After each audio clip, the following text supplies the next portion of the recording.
Raheem coming out swinging. Oh, yeah. I mean, he caught himself, though. He definitely set himself up for that one. I'm working on my draw right now. I'm terrible at golf, so don't let me bust you. Oh, hi. All right, guys, how you doing? Little mini camp today. Obviously it won't look much different. We're not doing much different than what you guys have seen, and we're actually pulling back a little bit more. We'll have a big-time jog through. We'll get a chance to get out there. We'll get a little bit of individual, kind of full speed, and we'll kind of end it with, like, kind of developmental guys, kind of like giving those guys an opportunity to get more reps and do some different things. But it won't look much different than what you guys have seen. Really excited about where we're at. In our offseason, really excited about getting these guys mental going, getting into the 5-week break, giving these guys a chance to get away and then get them a chance to get back here and get ready to go for training camp. And with that, I open up questions. So now that we're in the mandatory portion of the offseason program, yes. How's attendance today? It was everybody. Everybody except for the excuse absence of Morgan Fox. Let him go home. Everything okay with yes, Morgan? yes. Personal. Personal. Okay. Yes. Kirk Cousins is here. Everybody's here. Have you got a chance to talk with Kirk at all since he's been here?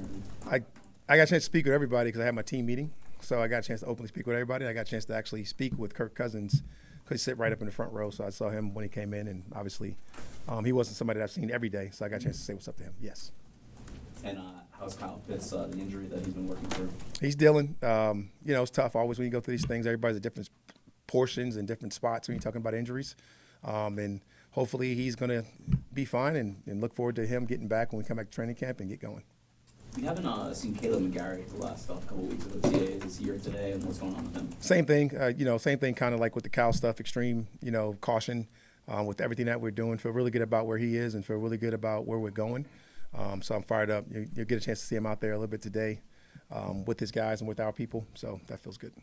Kyle's role, what do you kind of see from him for this year? Kyle has always had the same role, like is a big-time mismatch, a big-time matchup problem. When you get a chance to get him on those matches, you can absolutely exploit those things. He's actually one of those guys that goes out on third down, was actually able to move the chains, creating that threat for you in that mismatch situation.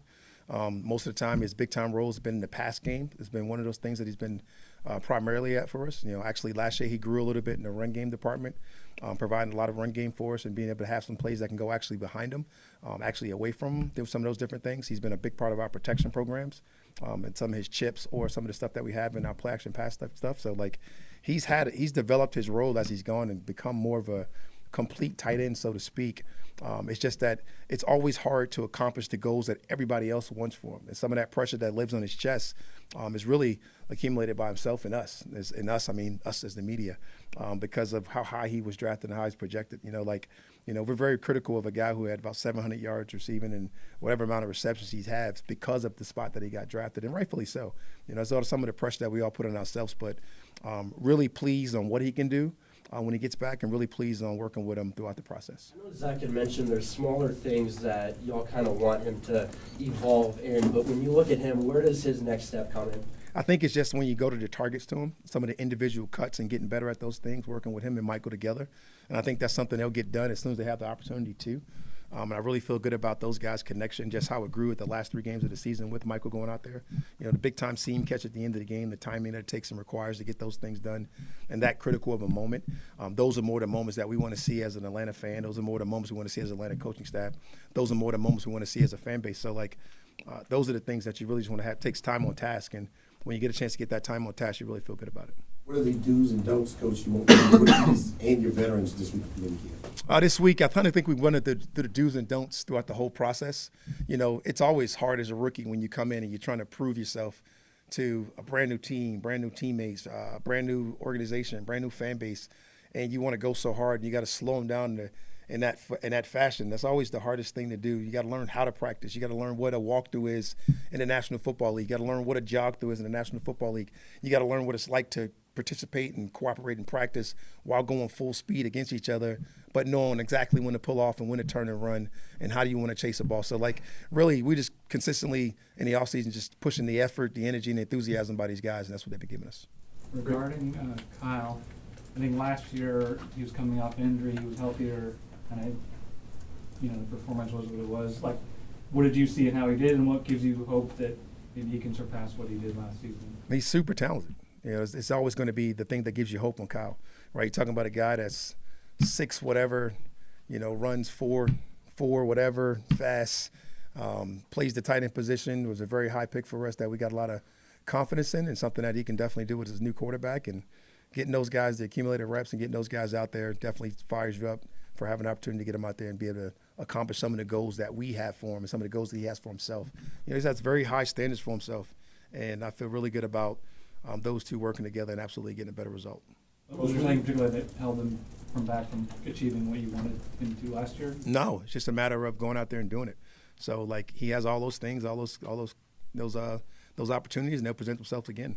I got a lot of belief in him. So like, you know, a lot of that comes with belief. A lot of that comes with us as an organization really focusing on some of the details and getting them some of the stuff that we can get them done. Coach, what is the next step for Zach Robinson in year 2 as the play caller for his offense? That's a good question. You know, Zach, obviously last year was his first time calling it throughout the process. But as we know, the longer you work in this business, that's just what you do. You sit back and you evaluate yourself and you do all those different things. But you try to figure out what can make you better. You try to figure out how you can run the ball better and more efficiently, how you figure out what schemes you can add that's going to help you be able to add and dictate more terms the way you want to do it. You figure out what you need to pull back, what you didn't do as well. And you do all those things. So, like, I think it's really the evaluation process has kind of been throughout the offseason. And now it's going out and really getting a chance to go out there and get those things going. And then adding the new pieces that we will add to our offense, you know, wherever they come from. You know, obviously we got a bunch of returning guys, a bunch of returning starters, and then finding ways to even get more people involved. How do you get Tyler Algier more involved? How do you get Bijan more involved? How do you get all the guys that we have on our team more involved? You know, Cal Pitts, you know, Bijan. I mean, these guys, we got a bunch of guys. Drake London. We got a bunch of guys that definitely covered the ball. You know, Mooney, Ray. I mean, all these guys had, a lot of them had career years last year. And we want to see it with everybody, but it's just not possible at all times. How, as far as on the other side with Jeff O'Brien being his first year, how quickly do you think he can get those guys acclimated, being that they're going to have to adjust to a new system? They've done a nice job of getting it going. You know, it's not really all new. It's a merge. It's some things that's going in. It's some things that we have, some things we want to add. It's no different than from the offensive standpoint, but I really love the discipline, the effort, the detail that Jeff has brought to our defense. The leadership that he's brought to has been absolutely outstanding. It's been on display all offseason. Getting a chance to watch him really bond with these new players that he has on his team, to be able to get the new guys that we've been to add to the older guys that we've already had. To watch these guys go out there and really get it done really fires me up, and it's really exciting. Raheem, there's a lot of interest and intrigue from outside this building about Kirk and his situation and what it's like, just the dynamic there. What's the chemistry like? What is it like? How's he handling this situation? Yeah, it's been really boring for me because it's been the same. You know, it's been really consistent of – it's what we talked about. You know, I'm really comfortable with Kurt because of who he is, his character, the person. I don't worry about those things with Kurt because he's a man first. And, like, he's going to go out and do whatever it takes for us to help his football team as long as he's with us. And he's with us. And, like, it's been really less dramatic of a situation than it has been, I know, from an outside of the building standpoint. Has that surprised you, though? Because from an outside the building standpoint, No doubt. does it surprise you how, for you, smooth it's been or how he's handled it? Because I think from outside people would be like, oh, that might be uncomfortable. You know? Not really. It hadn't. You know, he's just not a guy that's been consistently dealing with drama or brought drama upon himself. You know, obviously there's been some drama. There's always going to be drama when you're talking about a quarterback position. But, like, I mean, you're still talking about a high-quality individual, a great human, somebody that I was willing to work with the first time, somebody I'm still willing to work with now. And I always think these things resolve themselves. How concerned are you about the narrative and the noise of Kirk and what may happen and how that impacts Michael Penix's ability to grow and continue to be the leader for this team he needs, because he is still a rookie that is still getting his feet underneath him and is probably not used to some of these things that, you know, he didn't see this in college. Yeah, I don't worry about that with Michael at all. You know, you guys have been around Michael. Like, he's not going to die from a heart attack. You know, he's very poised, very calm. He's resilient. You know, I don't think the outside noise affects him nearly as much as it affects us. We're kind of normal, and he's not when it comes to that. You know, like he's had outside noise since he's been an Atlanta Falcon, and I really feel good about his development, his growth, and who he is, and the confidence he has in himself. So, like, those are not really things. And then, even from the flip side, you know, like, Kurt's not in the business of disrupting Michael Penix. You know, Kurt has a great appreciation for the player that Michael is. He has a great appreciation for the person that he is, and I don't have worries about those things. You know, like, that only happens when you have a lack of communication and when there's a void of the communication, and we just don't have those things. And you can help Michael if their relationship is good for a long time. There's no doubt. I mean, Kurt's played in this league for a long time, seen a lot of football, seen a lot of things, and like when you have a voice like that in the room, that's always going to be helpful. What can him being here do for Michael Penix? I'm sorry, say that again. I said on that note, what can him being here do for Michael Penix? You know, I don't know if it's necessarily what it can do for him being here, but it can't hurt. You know, like, everybody likes really good football players being around him, and Kurt's been a really good football player in this league for a long time. And we're able to come off a revisionist history, some of the things that he's been through. Like, none of those things would be harmful for Mike at all. Rob, what have you liked most? You mentioned each step of this process is a chance for him to grow, Michael Penix. Yes. Situation. Now you go into a minicamp. What have you enjoyed most about seeing him grow from every stage of this process that now he is the guy taking over as the quarterback? It started in phase one with the athletic prowess that he's able to show us, you know, when it comes to the testing numbers, when it comes to the competitive nature that he has in his body, to go out there and compete with the numbers of an A.J. Terrell or a Mooney or Drake London. And that's really impressive. Start there. Then it kind of went into like the phase two and the OTA phase three, when you start to hear his voice and you start to hear his command of the offense and really the competitive nature come out just a little bit, you know, when it comes to some of the banter that's with that. And then this learning process that he's been able to have of being able to talk to a bunch of different quarterbacks from our history, right? Whether you're talking about Matt or you're talking about Michael Vick or you're talking about some of the people that's visit, or even Kirk Cousins, you know, going through the experience that he went through last year. Some of the guys that are in his room, whether you're talking about Emery, you're talking about Easton Stick, you're talking about his coaches, TJ, DJ, you know, all of those things, man, are big time steps that Michael has taken, and we've watched it, and we really liked it and enjoyed it.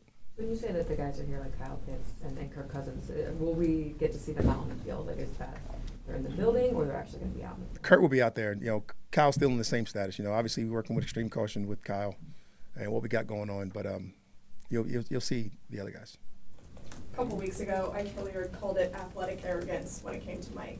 How much do you see in that? No, 100%. I was just trying to explain that. You summed that up well for me, and I appreciate Ike for giving me that term. But it is absolutely that. It is, I don't know, it's an ick factor. I don't feel that way because I don't have that kind of athletic arrogance. I can't make every throw, and he thinks he can, and he probably can. And he has a lot of confidence to go out there and do those things. And it's not even just the throws. It's just the seeing the defense, the learning the offense, the having a complete understanding on what we're trying to get done, to be able to communicate with his coordinator and Zach Robinson, and also to be able to use his voice to be the sounding board for the team and for his offense in particular. All of those things I think are very important to where he's going. You keep mentioning his voice. I know that comes with confidence for a quarterback, and that will come more and more as he gets more and more comfortable. But how much have you seen him continue to trend in the right direction when it comes to taking over and really voicing his opinion? I think his was less confidence. I think his was more the right place and the right time. You know, last year he was in a different role. And I think the role clarity on football teams and really anything that we do is so important. So I think him defining his role and the role clarity he has as our number one guy has allowed his voice to come out even more. You know, obviously he had a learning curve last year. He had to pick up different things. He had to pick it up pretty quickly. And I think it was more of a whisper last year and a question, as opposed to being a statement this year. You mentioned Caleb and his situation being similar to Kyle's. I just want to make sure, you're saying that he has an injury that he's coming back from rehabbing? You know, he's coming back, and extreme caution with all those guys. Obviously, you don't have to talk about injuries right now, but, you know, you can read between the lines, and he's coming back from those things. Anything else? All right, thanks, y'all. Thanks.